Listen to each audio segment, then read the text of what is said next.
To add and subtract with radicals, we need to first simplify each of the radicals.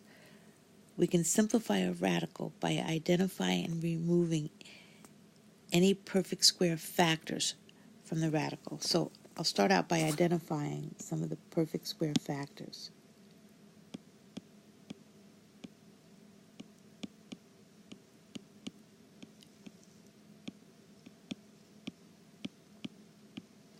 So 2 squared is equal to 4, 3 squared is equal to 9, 4 squared is equal to 16, 5 squared equals 25, 6 squared equals 36, 7 squared equals 49, 8 squared equals 64, 9 squared equals 81, and 10 squared equals 100.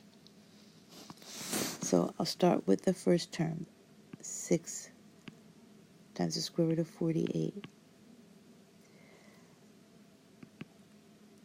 I know that the largest perfect square that will divide evenly into 48 is 16. 16 goes into 48 3 times.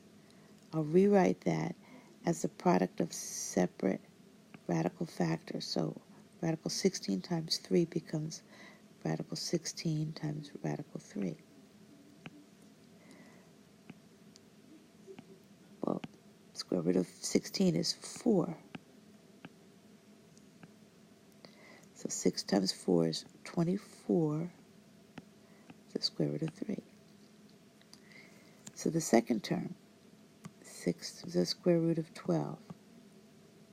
The largest perfect square that divides evenly into 12 is 4. 4 goes evenly into 12 3 times. So I'll rewrite the square root of 4 times 3 as the square root of 4 times the square root of 3. So the square root of 4 is 2 times the square root of 3. So 6 times 2 is 12 times the square root of 3.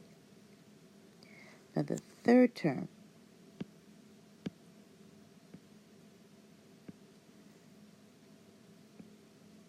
the largest perfect square that goes into 75 is 25.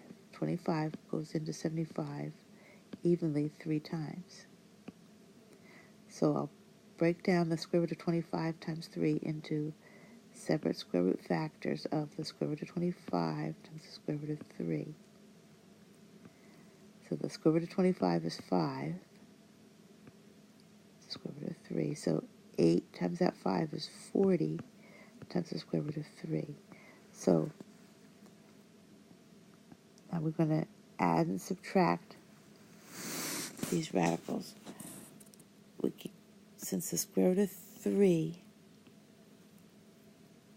is in each term, we keep that square root of 3 and we'll add and subtract the number factor. So it's 24 plus 12 minus 40. So I end up with a negative 4 square root of 3.